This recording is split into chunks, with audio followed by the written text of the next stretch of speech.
how to solve this equation. Pero at this time, let's try to recall the first two ways or methods of computing the differential equation which we have had. So the first one last time was separable, di ba? Let's Aba. consider this example to be a separable equation. So let's read this. So meaning, naalala mo pa anong gagawin natin if this is a separable equation? Yan na po na igaganan-ganan hanggang y is equal to x. That's right. So meaning lahat ng mga y, lagay natin say on the right-hand side, tapos yung lahat ng mga x on the left-hand side. So in this case, we can rewrite the equation as say, retain natin ang x dy on the left, and on the right, negative y dx. Tapos you will have a, ano nga to, 1 over y dy on the left, tapos negative 1 over x dx. So purely one single variable lang sila. Integrate both sides of the equation. Naalala pa what's the integral of a 1 over y or 1 over a variable? ln ba? Ln. So this is ln of y. Kasi lagyan natin ng absolute value. And this is equal to some negative ln of x plus some constant c. So tapos naalala mo pa anong gagawin sunod? Ito the ano po na para mag-form siya ng negative. That's right. So since puro siya absolute value, so we can imagine this, mag-add ka lang plus or minus on both sides. So anyway, so ang gagawin natin dito is we take the exponential on both sides. For the purpose of computational purposes, so let's consider lang natin para mas mabilis. Consider x and y to be positive para at least hindi tayo mo problema sa absolute value. So this becomes the exponential of ln of y, still y, tapos meron kang exponential of ln of x, pero that's x raised to negative 1. So magiging 1 over x yan. Alala mo pa? So negative 1 over Alam x. ko na. Tapos times exponential Tama. of Aba. t. Ayun. So, bali ano na siya na. So, nakita mo na? Aba. Ayan.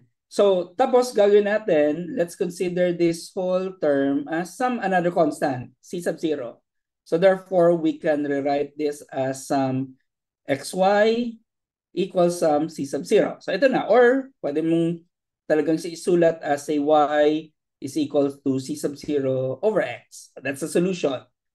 If you consider this as your separable equation. Okay. Another technique na alam natin last time. You consider this. Tingnan natin if this is a linear equation. So kung linear equation naman ito, so let's rewrite this again. Kung isusulat natin ito, this becomes x dy plus y dx. Or pwede din actually, divide mo na lang, ano ko na lang. Divide all of this. Ano bang pinakamaganda? Algebraic lang naman pala. So x dy equals minus y dx. Tapos divide the both sides by dx. Parang you consider it as a fraction. So this becomes, ano to? X dy over dx equals negative y. And again, step by step na lang natin. So this becomes negative 1 over xy. Then you can rewrite this as dy over dx plus 1 over xy equals 0. Okay? So question kung titignan mo ang equation nito, is it linear by inspection? I think yan na po yung definition. Basta polynomial po yung 0 po yan. That's right. So in other words, ang coefficients mo are functions of x. So therefore, in this case, this is just a coefficient. You can consider this function of x. So therefore, this becomes your p of x. Ito naman yung magiging q of x mo. And the y is just yung powers of your y with respect to the derivative. So you have your zero derivative, that's your y. First derivative of y with respect to x, that's your first derivative. Kung linear yan ang sunod yan, dapat second derivative with respect to x, and so on and so forth. So nag-i-increase ang power. Aba. Okay. By the way, I know, nagre-record ka ba? Aba. Pero Nag-record ka sa ba? iba pong sa iba pong software OBS ba. na. Kasi Okay, pa right. yung tawag na nagkaroon po ng isang there's an incident na hindi po nag-record proper ay nag-convert properly ba. Ay, sayang. So hindi siya hindi siya na save. May Sige. incident ba. So I remember pala sinabi mo earlier nag-OBS ka for the recording. Okay, Aba. okay. So, naalala mo pa how do we manage kung meron ka nang na-identify na Px tapos Qx, so para may formula na tayo. So let's write P of x equals 1 over x. How will you look for the integrating factor? Mu of x. Naalala mo pa yung parang formula nito? Although this go pa eh. Ano yata yan yung pa na. Ano yan Ano kasi ba yan? Wait. Okay, sulat ka. E to the siya, E to the Correct. integral of to P of x, yung bali yan pa. Very good. Ayun, dx. X. Tama. So you take the integral of this, so this becomes exponential. Anong px natin? Ay, sulat ko ditong q. Qx, that's 0. So therefore, this becomes, ano to? Integral of 1 over x dx. Let's simplify this. So anong magiging integral nito? Then take the exponential. Ano siya Bale, so integral of ln. So bale 1 x of e to the ln x. So bale x lang. That's correct. So sulat na lang natin, let's consider x to be positive. Kasi in other words, dapat absolute value of x yan. Okay, that's correct. Ang bilis. So now, meron tayong formula, if you can remember last time, to plot down ang lahat-lahat ng ganito. Since we already have the information of your integrating function, factor mu of x, meron ka ng p of x and q of x, the formula goes this way. This is y equals 1 over mu of x, tapos times the integral of mu of x. Ano pa to? Parang tama. Mu of x times q of x plus your constant. Di ba? Ito yun. Then plot in your, anong na-compute natin, this becomes 1 over x, tapos times integral of x times 0, may dx yan dx plus c. Pero of course, obviously, that 0, matitira dito, it's c over x. Ayun. So it's kanina. Pareho lang ang na-compute natin. Okay. So therefore, ito magandang example na to kasi this equation is an example of an equation that is both separable and at the same time it is linear. Okay? Yan. So at this time, pag-aaralan natin ngayong araw tungkol sa another method of solving a first order differential equations. So magiging title natin ngayon would be called the exact equation kasi there will be a definition on how we will define equations said to be exact. But I want you to notice this example first. Anong napapansin mo on the left-hand side of this equation?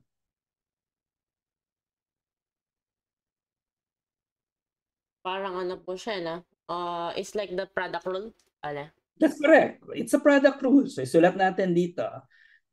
Para formal notice, sometimes mga estudyante ko susulat ko, notice that the left-hand side, LHS, okay, mga tamad mga mate na i-satisfy, that the left-hand side y dx plus x dy is just the derivative of the product of x times y. So product rule lang naman siya. So in other words, kung titignan mo, dito, so you can now define what is this value. Ito yung magiging function mo with respect to x and y as a variable. So in other words, so you're dealing with, so ang form niya would be the derivative of f xy equals y dx plus x dy. Yun ang magiging parang itsura ng equation where pwede nating tawagin yung mga variables na to. The variable na that describe as a coefficient for your form dx, so tawagin natin siyang function of x and y. Tapos yung variable na dyan that looks like a coefficient of dy or the form dy, let's call this to be n of xy. So yun ang tawag natin.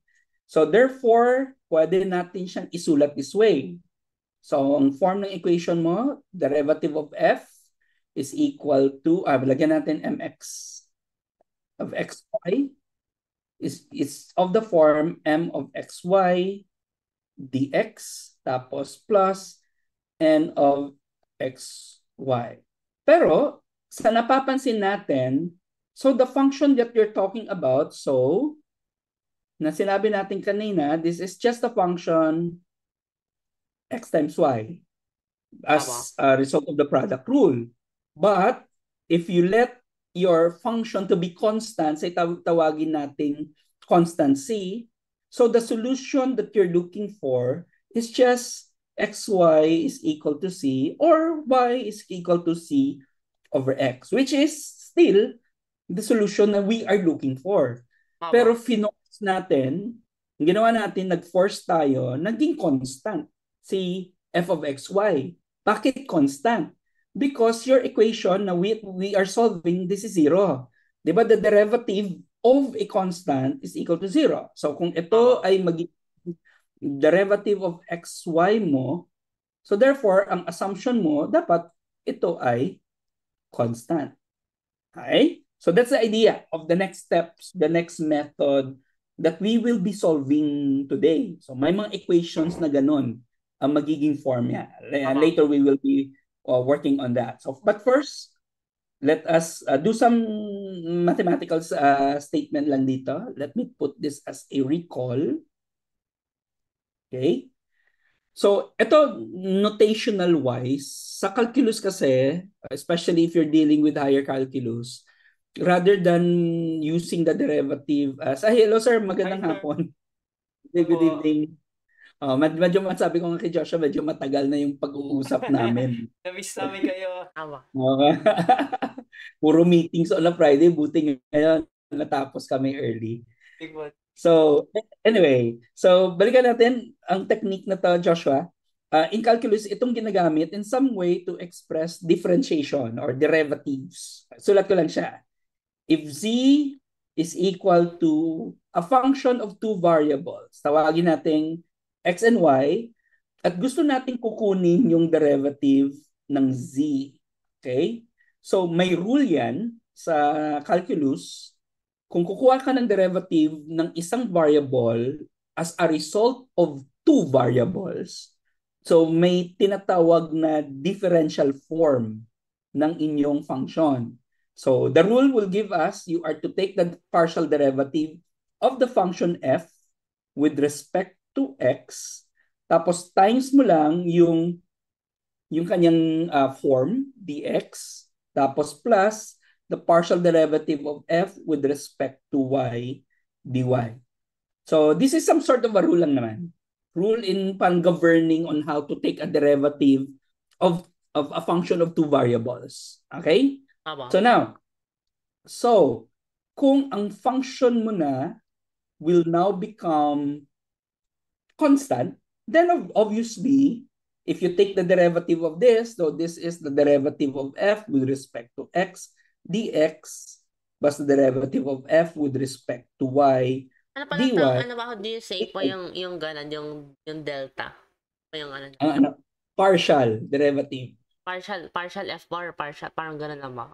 Yung shortcut doon. Actually, it's a symbol we use, di ba, kung multiple variable ang pagkukuha ng variable ng derivative unless kung isa lang siya, letter D ang gagamitin natin. I think it was Leibniz yung nag-formulate nito na I don't know, kwento ko na, di ba? Ang away talaga ha, ni Newton at ni Leibniz. So medyo nag-prosper yung mga notations ng Leibniz outside of London, where London medyo siya yung kasi yung hari-harian sa scientific community at that time. And medyo hindi nag-flourish yung calculus ni Newton because of that incident. So si Leibniz yung mga variable yung nagagamit. So take note, si Leibniz na yung gumamit ng variable. So for example, halimbawa lang, how would you compute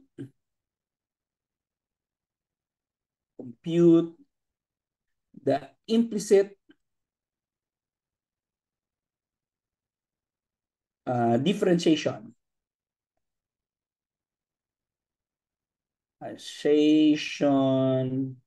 of the following expression. So compute natin, x squared minus 5xy plus y cubed equals c. Ayan. Ideally sana, if you can express this expression or this equation as a function of x, meaning to say, on the left-hand side is y, on the right-hand side, puro na mga x's. So, madali na lang mag-calculate ng derivative. So, you just follow the rules of derivative with respect to x on the right-hand side. Pero in this case, parang hindi natin ma-express implicitly ang function na to as a function of an x variable yung y. So how will you do the derivative of this expression? Naalala mo pa? Ano po yan Yes, implicit differentiation. Parang rin po, parang partial derivative. That's right. So, derive po yung only variable na yan. So, kung kukunin mong derivative ni x, it's just 2x. So, kukunin muna natin ang derivative ni x. This becomes 2x. Minus, anong derivative ng 5 times xy? So, take note, may dalawang variable. Negative 5y. Negative 5y. Pero y is a function of x. So, valid dy. So, dapat, negative 5y dy. Pero may nalimutan ka.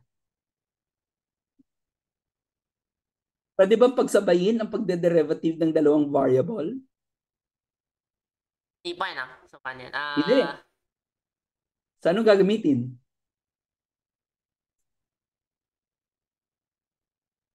Chain rule.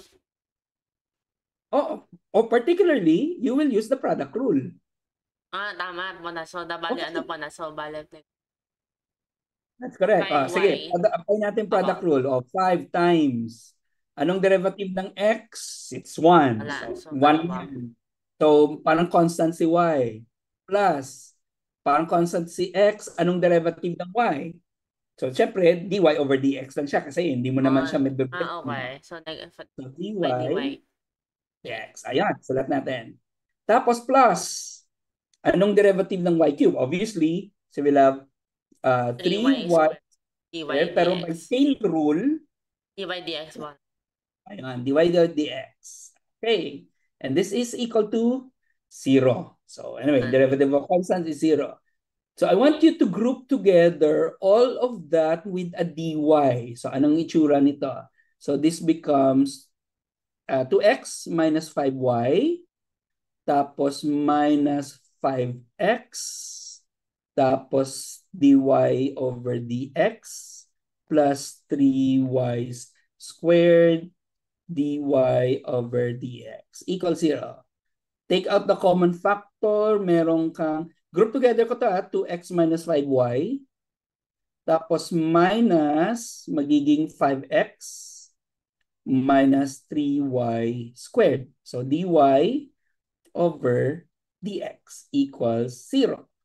Pero, kung gusto mo talaga na ang formula lang ang matitira, meaning dy lang at dx, parang you multiply both sides of the equation by dx as given that it is the denominator. So this becomes 2x minus 5y dx minus 5x minus 3y squared dy equals 0. Okay. So, di ba, yun yung parang Ayun, bali may dy na ba? Ay, sorry. Saan ako, mali. Ito pala. Sorry. Ito. Dapat it is, ito ay dx. Okay. Aba, kailangan naka ano din. Yan. So, Kasi ngayon, parang, itong gagawin natin. Sundin natin yung ginawa natin kanina. Ito. Sundin natin ganyan. Let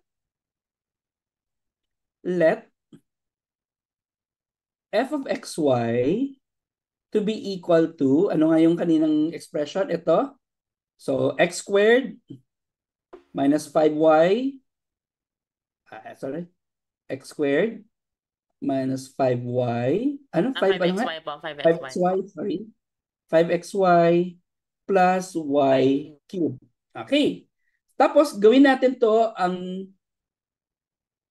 pagkukuha ng differential. Particularly this one muna. So, kunin mo ang partial derivative with respect to x, tapos kopyahin mo lang may dx, at kunin mong partial derivative ng f with respect to y, tapos kopyahin mo lang yung dy. So, this becomes, ito. So, what is the partial derivative? So, the derivative, with respect to x. Bale, sige, ano sulat siya? natin. Aba, So, with respect to x muna. 2x minus 5y.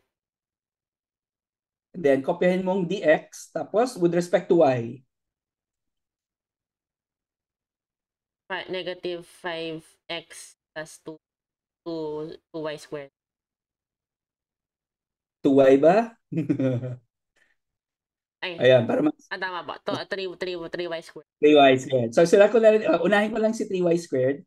3y squared minus, ano yun? Derivative of 5x dy. So, therefore, ang mangyayari dito, this becomes, ito ay magiging, anong derivative ng, kasi original mo na this is equal to the constant. So, therefore, you're taking the derivative of a constant dyan. So, this is equal to 0. Napansin mo Aba. ang solution kanina sa taas? Ito. Tama po na. Para bang ganun. At Okay, ito. okay, ganun. Di ba pareho lang? Okay, ganun ba na? Aba. So therefore, there are two ways to find later a solution kung babalikan natin if we will move backward mamaya. Ang pag-identify natin later na may mga klaseng equations. This is an equation which can be, kung i-backtrack natin yung steps natin from bottom to top, paano natin ma-derive ang itong magiging solution this way. So we will first define, para maintindihan natin, at anong mga klaseng equations ito. Let's define what you call an exact equation. So let me write the definition of an exact equation. Definition. Ayan. Equation. Pag hindi po exact yung mga exact equation, ang kaya ba? Sige, tingnan natin. Actually, may mga examples tayo. What if yung hindi siya exact equation, anong susunod na gagawin? So may another way, may technique yan. So assume lang natin, mga examples muna natin are exact equations. So let me define this first. M of xy dx plus n of xy dy is an exact differential. Hindi pa to equation kasi we're not equating it to something. Differential. Differential pa lang yung tawag. In some region R, meaning to say in solution space ng mga points mo, if it corresponds to a differential of some function f of xy. Meaning, kung kukunin mong differential ng f of xy, yun ang magiging solusyon. So, meaning that is, susulat natin dito, that is f of xy, kung kukunin mo ang derivative dito, this becomes m of xy dx, dx plus n of xy dy. Okay. Now, let's consider the ODE. Equate natin ito sa 0. The ODE m of xy dy dx plus n of xy dy equals 0 is an exact equation if the left-hand side is an exact differential. Ibig sabihin, you can look for, makakahanap ka ng function na f of xy that can be a solution for your so differential equation. yung kanina ba where ano man yung ganun pa yung its partial derivative is yung isa tapos yung partial derivative yung sa That's correct. Exact po yun pag may ganun. I think nakuha mong point.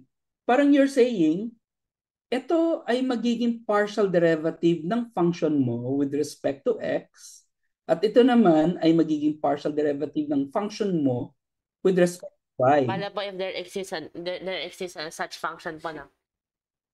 Kung, tama, you're correct. Kung may mag-i-exist na function. So parang ngayon, nag-guess lang tayo. Let's assume na meron para tawagin siyang exact equation. If there is, ito yung goal natin na paghahanap. So let's consider this example. Okay, paano natin i-check na exact ito? Say for example, let me put this as blue. Say x squared y cubed dx plus x cubed y squared dy equals 0. And claim ko ngayon, this is exact.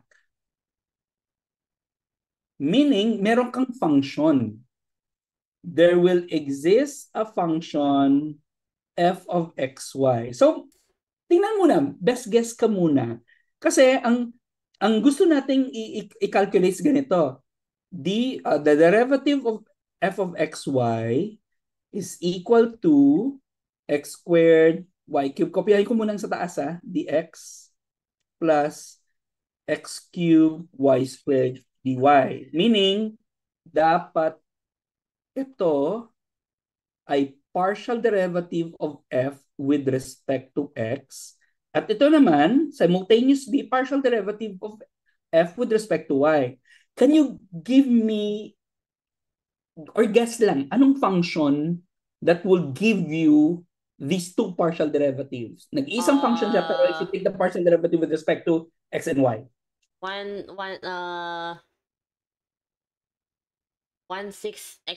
x cube y cube. Medyo may sumobra ka sa 1/6. Bawasan mo 1/6. Tama ka sa x cube, y cube. Tama po, 1/3 x cube, y cube para matanggal yung yung 3. Very good. So f of xy is 1/3 of x cube, y cube. Perfect. Wow. So meaning, ito yung masasabi mo, exact siya. So therefore, nakahanap kasi ako ng xy. Pero what if lang is there another way to check whether it is exact? Kasi nag-guess lang tayo Kasi sometimes ito madali tong function na to, pero in the real sense hindi to basta-basta. So mahirap siya. So may technique tayo. To check lang muna. What if tingnan mo ang second derivative niya? So meaning to say, di ba, this is your m of xy. Tapos ito ay yung n of xy. But I want you to compute the partial derivative of m, pero this time with respect to y. So baliktad, kanina with respect to x, ngayon ang m mo with respect to y. Ano magiging result? That's interesting pa, bale parang ano po siya, na hindi naman siya hindi naman siya second derivative po siya kasi hindi naman siya, parang you just derived it by parang x and then y. That's right. Parang sieve po yan, Actually, in reality, second derivative siya. Una, nag-derivative ka with respect to x. Tapos pangalawa, nag-derivative ka with respect to y. So ngayon sa ito, magkukuha ka ng derivative with respect to x kasi yung gusto nating goal dito, ito, magkukuha ka ng derivative with respect to x naman yan dito, baliktad. Okay? So pero, tingnan mo yung calculation. Ano ang partial derivative ng m mo with respect to y na ngayon? 3x squared y squared. That's right, 3x or y squared. Ganon din ba dito sa n? With respect to x na? Hindi na yata po yan. Wait na ba? Ano na rin siya? N. Tama rin. Tama. 3x squared y squared. 3x squared y squared. So meaning, ang question, may question na ako sa iyo,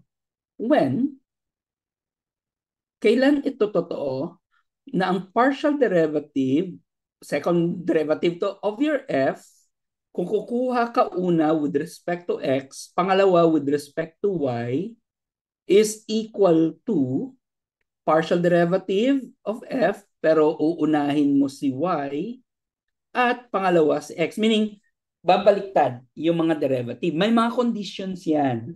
So, I want you to look at this later. Kasi for now, makikita mo, ay sir, pwede palang i-switch yung derivative. Di ba? Kasi pwede unahon si y, tapos huli si x. It's as the same as unahin mo si x, tapos huliin mo si y. Pero again, I want you to look for these conditions. So what are the conditions that this is true? Conditions. Actually, medyo mahirap yan. Anyway, so may ano yan eh, may theorem. So, tingnan mo. Pero sa ngayon, gagawin natin kasi maganda sa mga examples natin, mga polynomials to, mga term yan kung nag-aaral ka na ng complex analysis, mga analytic functions sila, meaning infinitely differentiable yung mga function. Magaganda tong mga function eh, napaka-perfect. So kaya you can take the derivative infinitely many times. So hindi siya magkakaproblema. So for now, let's assume that this is true. So meaning, this is one way to check kung exact siya o hindi. So kukunin mo ang partial derivative ni m with respect to x, to y pala, sorry. Tapos ang partial derivative ni n with respect to x. Dapat equal silang dalawa for this to be exact. So let me write this as a theorem para this would guide us later to check kailan ang equation nagiging exact. So let me call this as criterion for an exact equation. Okay. So that natin. Okay. So let m of xy tapos n of xy be the following. Letter A, continuous. Pangalawa, B, have continuous first partial derivatives. So therefore, pwede nating maisusulat then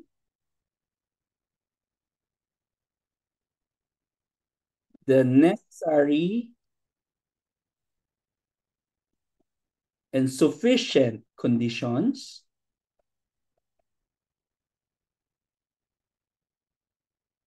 na-encounter mo na itong term necessary and sufficient condition. Siguro, parang siyang if and only if ba ba? You're correct. If and only if. Parang sinabi mo lang dito, ang isang equation is exact if and only if, dapat ito siya. Parang ganun yung necessary and sufficient condition. Galing. Okay. dy is exact. Ang daming words ng math, no? Napadami talaga Necessary ba? feature. So ito lang gagawin mo. Papakita mo lang ng partial derivative of m with respect to y is the same as partial derivative of n with respect to x. So yan, yan ang ano, para you can check whether it is ano to?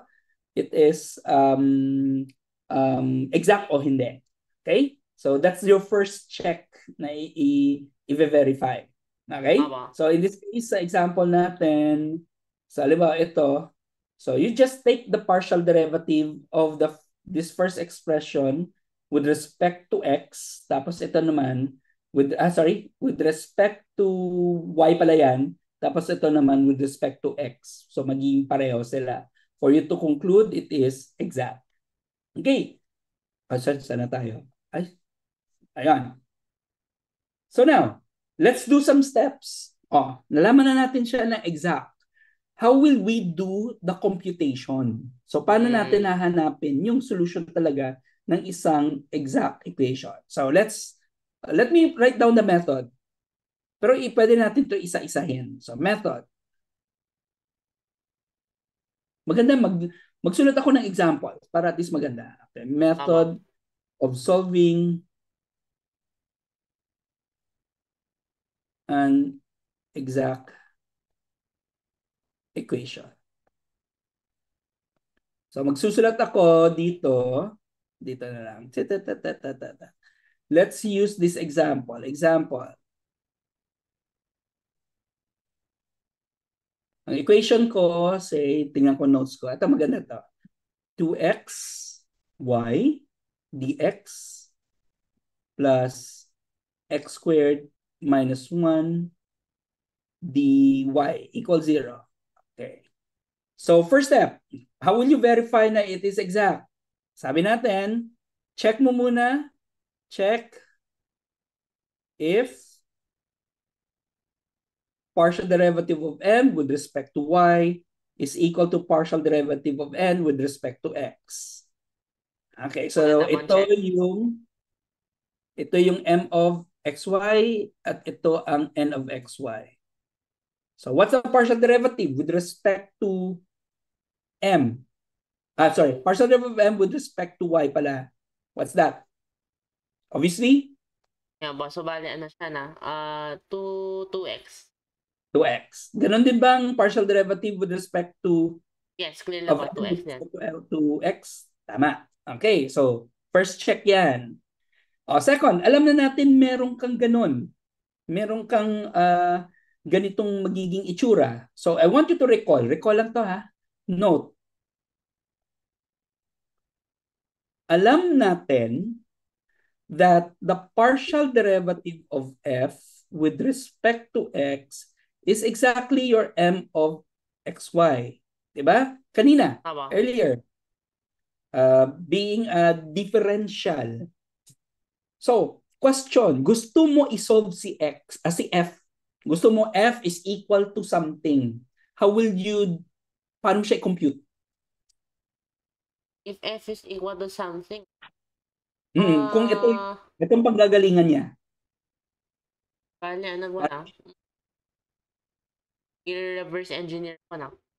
Tama, gusto mo i-reverse lang siya. So, from x, m, x, y. So, yung dx na, bali, ano siya? Bali, x. Ito lang muna. Ang gawin mo, Joshua, ito lang muna isolve mo. Gusto mo f is equal to something. Ito lang yung paggagalingan mo yan. So, bali, yx squared mo. Something? Tapos, from mx, so, bali, yung ano po ng yx squared. Tapos, sa n naman, yx squared minus y. Ayun, so, x squared minus y. Pero, paano mo siya ginawa? Anong ginimo mo? Sorry, nag-iilonggo na ako. Anong ginawa mo? Ano ba? Nililimutan ko. Yung y sa, yung m, x, y po, ano siya na. So, bali, yun yung partial derivative with respect to x. So, dapat x squared y. So, paano mo siyang ginawa? Galing siya. Di ba, I-integrate mo na. Integrate. nag-integral ka, di ba? Okay. Yes. Ayan. So, meaning, meron ka ng m. So, gagawin mo, take the integral of both sides, di ba? Pero with respect to x. Parang sinulat natin dito, integral of your function m of xy with respect to x. Kasi ito yon with respect to x sa baba. Pero, remember, may dalawa kang variable. Kasi kung kukunin mong derivative of both sides niyan with respect to x, so babalik siya sa original expression, pero yung integral, may lalabas palaging constant. Tama? Tama. So meaning, may kulang tayo na ilalagay dito. Plus some constant. Pero remember, we are only integrating with respect to x. So meaning, parang si y is some constant or any functions or expressions with a y becomes constant. So in other words, parang sinabi natin, ay, dapat may gy dyan. Kasi if I'll take the derivative of all of this with respect to x, babalik siya sa original expression. True. Nakita mo ba? Ganda, di ba? Ang ganda, nakaka-touch yung math. Okay. So, naano mo siya ganyan. So meaning, must be ba kahit na constant po siya, still a function, sort of. That's correct. So therefore, gagawin natin, this would be our step number 2. So ang step number 2 natin is that since, dito ko na isusulat pa lang step number 2. Since the partial derivative of f with respect to x is m of xy, so yung f of xy mo is just the integral of m of xy dx plus g of y. So sa ngayon, ito yung isusolve natin. Saan na to? Let's solve it here underneath. So next na step. So therefore, si f mo of xy is the integral of anong m natin? Ang m is 2 of 2xy dx. Tapos hindi natin alam ang gy. Wala tayong alam dyan. So what is the integral of 2xy with respect to x lang? 2xy with respect to x. 2y. 2y ba? At ano pa na? Integral pala na. So x squared. X squared y, x squared y. X squared, correct. So x squared y plus gy. Ayan. Okay. Ayun, meron na tayo. So therefore, what we're saying here is, dito kay sulat sa baba So meron, alam natin, so this becomes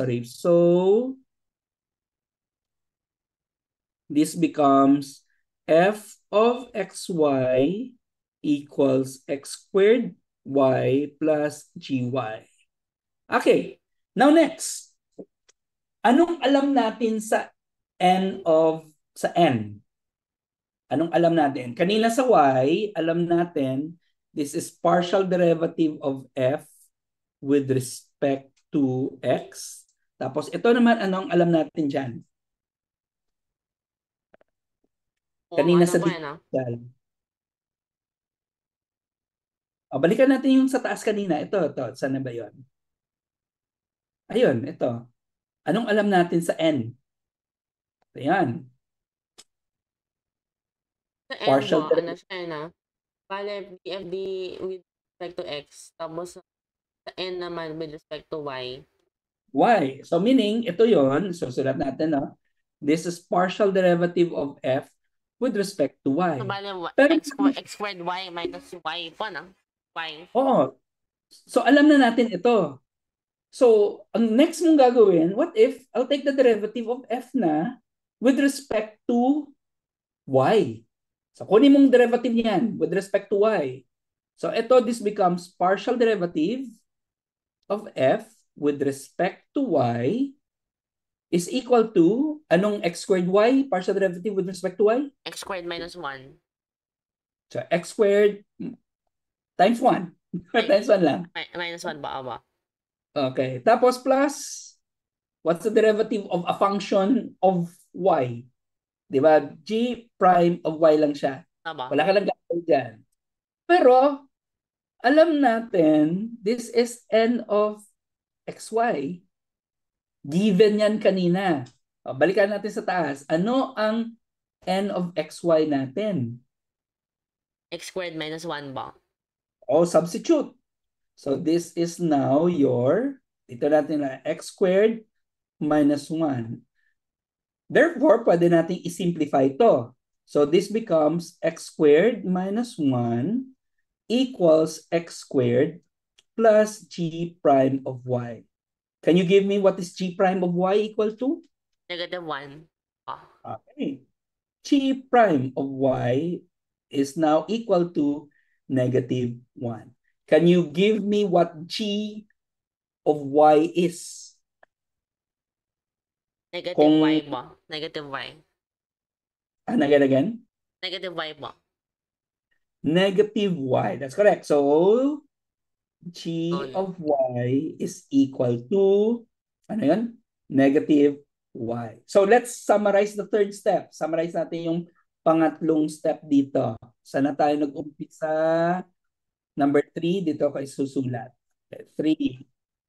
Okay. But, alam natin that n of xy is equal to partial derivative of f with respect to y. So, ang gagawin mo dito, kunin mo ang derivative with respect to y. So, this becomes partial derivative of f, with respect to y equals the derivative with respect to the derivative of this with respect to y ng integral of m of xy dx plus g prime of y. Pero again, ito ay just n of, dito ko susulat, n of xy. So therefore, ang gagawin mo lang is to solve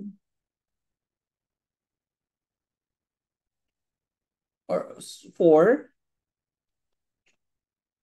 g of y. Kung meron ka ng g of y, gaya natin dito, anong next? Balik ka sa original mong ginawa sa number 2.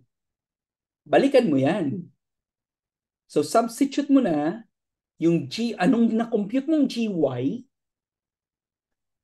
dito. Okay? Ito. So, negative y. Diba ito na-compute na natin? Negative y.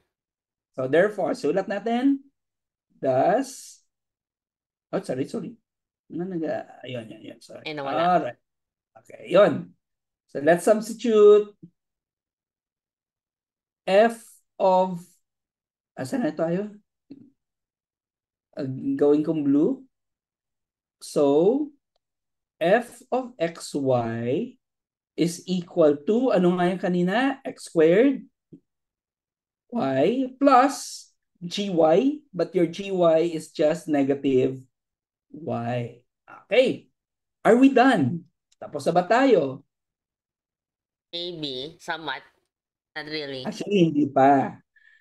Because, ano bang tawag natin sa equation natin? Exact. Balikan natin definition ng exact equation. Sabi daw ng exact equation, ito yon.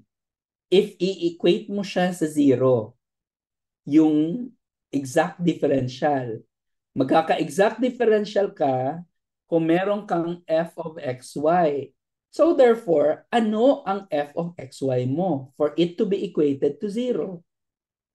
X squared y minus y mo. Kung titingnan mo, kailan ba nagiging 0 ito? Kung meron kang dapat f of xy yan. Pero kukunin mo ang derivative. So it becomes 0. So it must be a constant mo. So constant. So therefore, ang last step dito, wala kang f of xy. It must be constant. Thus, ang final solution mo dito is that, saan na yan? So, x squared, this becomes x squared y minus y becomes 0. So that's 0, constant pala. So therefore, common factor, it's y. So y is equal to c over x squared minus 1. So that's your solution. So in other words, ang pinakahuling step mo would be substitute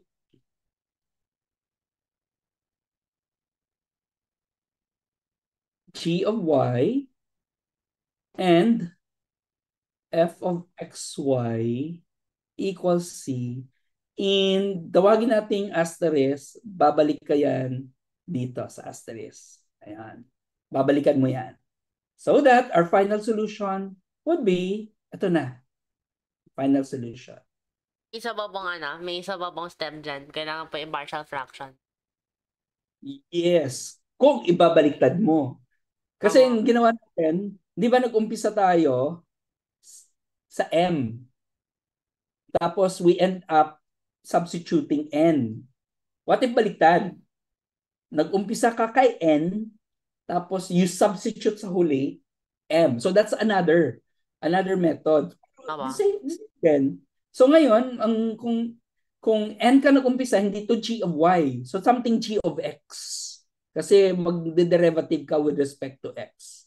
So let's have an example. Example ulit tayo para at least ma-feel mo ang pag-compute. Let's say ito. Ito maganda tong example na to. Magdadagdag lang ako ng additional paper. Sana yan. Alright. Let's have another example. Oops. Gawin kong blue.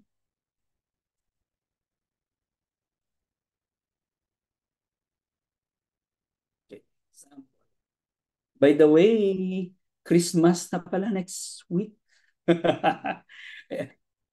Mag-bear month na, ang bilis. Oo po, ang bilis po, no? Mag-play na po yan yung yan. All I Want for Christmas is You. Nag-defrost na po siya. Tapos isa pa, ano na daw, may silip na si Jose Marichan. Oo, tama po. Nagde-defrost na po. Ito. Compute mo to. Sunod natin yung mga steps. Cosine xy plus 2y. Medyo mababa siya. dy equals 0. Ayan. Can you confirm to me exact ba siya o hindi? So meaning this is your m of xy. Tapos ito ang iyong n of xy. So kung ang rule, kunin mo ang partial derivative with respect to, baliktad. So dapat isa is with respect to y, ang m, ang n mo naman with respect to x. So meaning parang is... medyo tough. Anyway, so... Tough na po yan. So...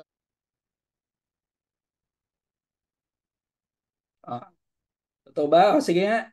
Parang... Respect to x. Respect to... Parang... No? May lama. Tingnan mo Kasi muna. with respect to y... Ay, hindi. May lama. So, maga 2e 2y. Tapos sa kabila, 2e y minus... Ano yung cosine? Sine of times log. So, tapos minus x. Okay. Tapos yung 2y, maano siya ng x mo, obliterate. Mukhang pareho naman ba? Hindi mukha. Totoo ba siya? Hindi. Sulat mo dyan. Wala ka bang parang scratch paper? Pwede ba? So, yung pa na? Y cos x. Ito muna. What's the derivative of this with respect to y? 2e to the 2y ba? Ayan. So, meron ka na. Kasi dito sa kabila with respect to x. So, Yes, 2e to 2y. Sa pareho. Yan, that's correct. So, that's the first one. Next, ito naman. kunin mong partial derivative with respect to y. Anong gagawin? Bali, ano ba na? Product rule, tapos may product rule sa Product loob. rule. Correct. So, magiging, kung with respect to y, Bali, ano ba na? Cost of x, cost of a quantity xy, tapos plus, kabila naman, y, negative, ano pala? Di pala plus. So, bali, cost x, quantity xy minus sine xy times y, tapos times x. Ay, tama. Yes, ba? Times x. ito ang pinakamabilis, Wait. Joshua. May product rule pala yun. Tama. Pero kung titingnan mo, Joshua, Constant po siya. So, respect to, respect to y. So, xy inside the cos xy would simply turn into x, negative x sine xy. So, bale yung complete po, yung second term is cos quantity xy minus xy sine quantity xy. pero Joshua, may mas mabilis dyan. Alam mo, tingnan mo. Tingnan mo. Tingnan mo ang itsura nito. Tingnan mo ang itsura niyan. Ano sila? Pang product rule. Oh, pero ang isa with respect to y. Ang isa with respect to x.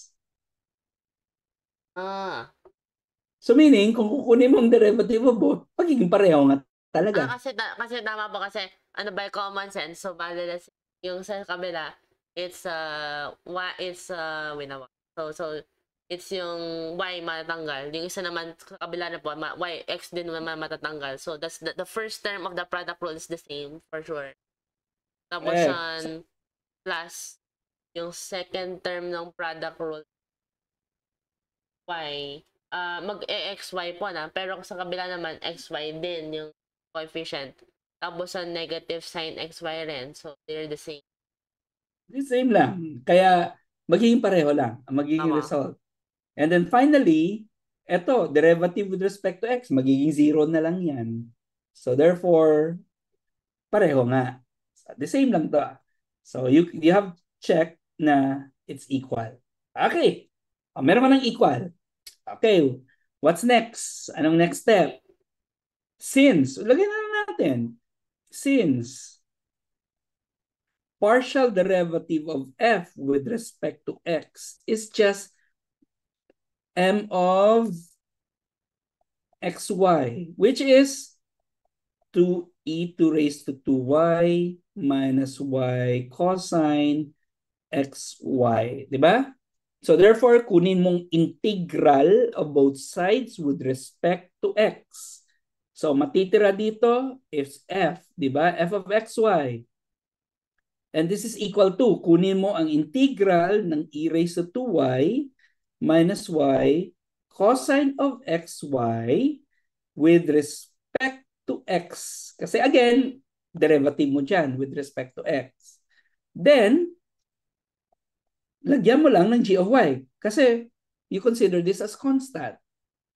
So, paano mo siya i-calculate? What's the integral nito with respect to x? Ano siya na? 1/2 e to the 2y. Tapos pero tingnan mo with respect to x. Ay, with respect to x po na. So, bali x e to the 2y. Okay, tapos, x e raised to 2y. Yung pangalawa with respect to x, si cosine. Medyo over yan. Pero si y, imagine mo constant. Tama ba? Nasa mga negative 5 cos 5x.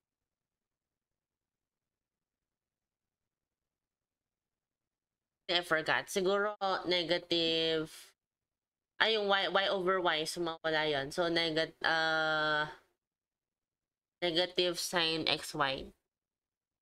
Ano bang integral ng sine? Ng cosine? Sine, no? Kung hindi ka Yes, naman tama. nagne-negative. Tapos Tama, yung sa tama. loob, para mabawi, dapat over y. So, dapat mawala Tama. yung y po sa labas. May y ka naman dyan. O pwede mong pagtabihin si y at si x kasi si x constant lang naman siya. So, papasok siya under the derivative. So, meron kang cosine xy, derivative xy. Parang gano'n ang labas niya. Aba. So, left sine xy. Okay. Plus g of y. Ayun. So, meron ka ng f of xy niyan. But again, anong ang f of xy with respect to the function n? Sa n naman. This is just the partial derivative of n with respect to... Ano po, nagulat ako. Anyway, so, 2n over 2. So, bali, ano po, yung derivative of, so, bali, ano siya? Yan siya, bali mo na, with respect to y na yan. So, paano mo i-compute ngayon? Yung g Ano of ba y. partial derivative with respect to, ano to? Sorry. Partial derivative of, sorry. Hindi ko pala hindi, may nalimutan ko. Mali to. Mali. Hindi yan. Anong next na gagawin? Kunin mo ang derivative ng f with respect to y. So, kunin mo ang derivative ni f with respect to y. This is equal to what? 2e 2y minus yung kanina nga po. So, xy sine. Ay, So, plus po na. 2e 2y. Ay, minus, may laban na. Tama ba yan? Tama na, tama. So, maging cosine ulit. So, yung y is malabas. No. So, minus x cos xy. By the way, check mo nga, what's the integral of a sine, of a cosine? I think it's negative. I think it's negative sign. So, dapat negative sign, di ba?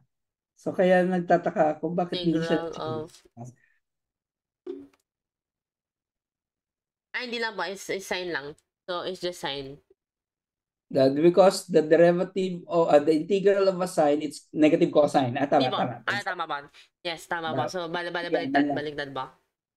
So, balik tayo. So, negative. So erase ko so na lang. positive ano ba? Positive x cos xy. Okay, so what's the derivative now? Plus x cos xy ba? Ano again? Plus x cos xy. Plus x 1,000 times cosine xy ba? Again, plus x cos xy. ba? Okay. Oh wait, negative. Derivative ba ng sine? Negative? Cosine?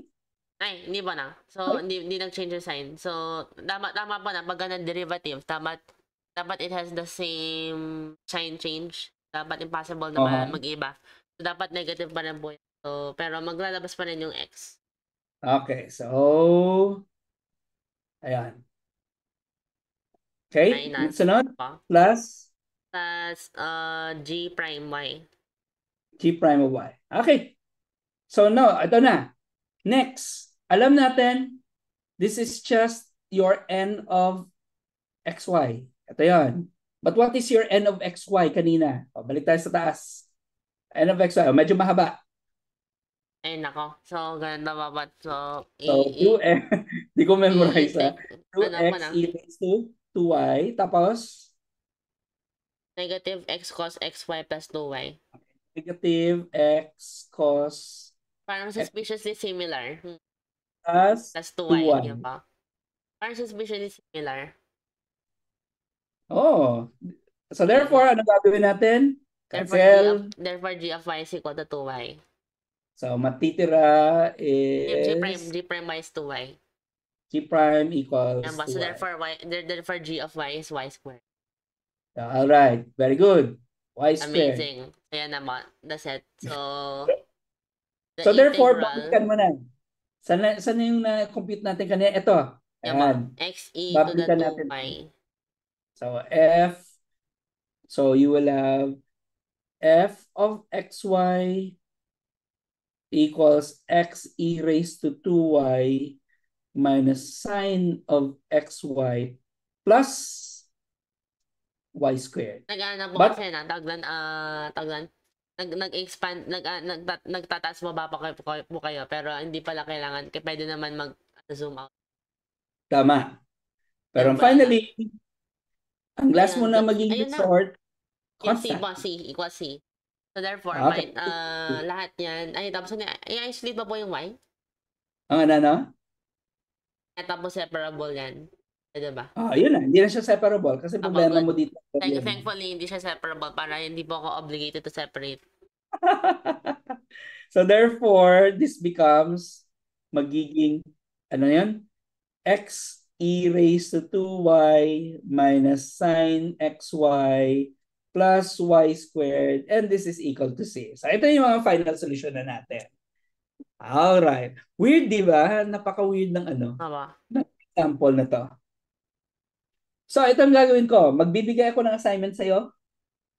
Wow. So medyo sige. medyo maano po yan. Pipili ako. Tingnan ko nga. Medyo worrisome pag sinabi mo Ito na lang. Hanapin mo. You are to choose na lang to ha. Anong libro nga dyan binigay ko sa'yo? Anong collection, anong book? May kay Nagle ka? May Nagle ba? Okay. Punta ka kay Nagle. I want you to look for Nagle to chapter ba yun? Chapter 2.4 on page 86. Pili ka. Next thing, please solve any numbers from 1 to 26. 4. Bigyan mo ako ng 4 na solution. Pinigay po yung pinakamadali po na. Wow. Anyway. So, kasi yung free choice by house. Pero piliin mo naman yung may madali, medyo medium, medyo mahirap, at pinakamahirap na example. Kaya yan siya ma-solve. Siguro ba? Yung yung easy, medium hard, tapos yung hard. Okay. So for now, Joshua, hanggang dito lang muna tayo. So next meeting, let's continue about exact equations. So far wala ako meeting next so patutuloy tayo. So okay ako next meeting. Wow. So, pero i-continue natin to ang exact equation. Pero this time, what if hindi exact? So hindi siya So anong sunod na gagawin? So hindi pa nag-complete na po yung math na naggawa po sila ng methods. Kung hindi exact, I should quit. Hindi na po na. Never give up. Meron pa rin technique. Never give up. We will borrow yung technique na ginawa natin sa linear equations na meron tayong integrating factor. Meaning mag-apply tayo ng ipang-multiply. Anyway, it's an equation, di ba? What you will multiply on the right-hand side, i-multiply mo on the left. But the right-hand side is just 0. Exact. Pwede ba po yan? Exacting. Sort of. So yun, hahanapin natin yun. What makes the equation exact? So what multiplier will you multiply to the equation that makes the equation exact? So yun yung next na technique na gagawin natin. So that's it muna for now. Wow. So, thank you po. Maraming salamat. Thank you po. Okay, have a great day. Thank you po. Kaya rin ba? Okay, salamat. Ano ko lang to. Padala ko pala itong notes in a while sa'yo. Okay, bye-bye. Okay ba? Thank you po. Bye-bye ba? Nice.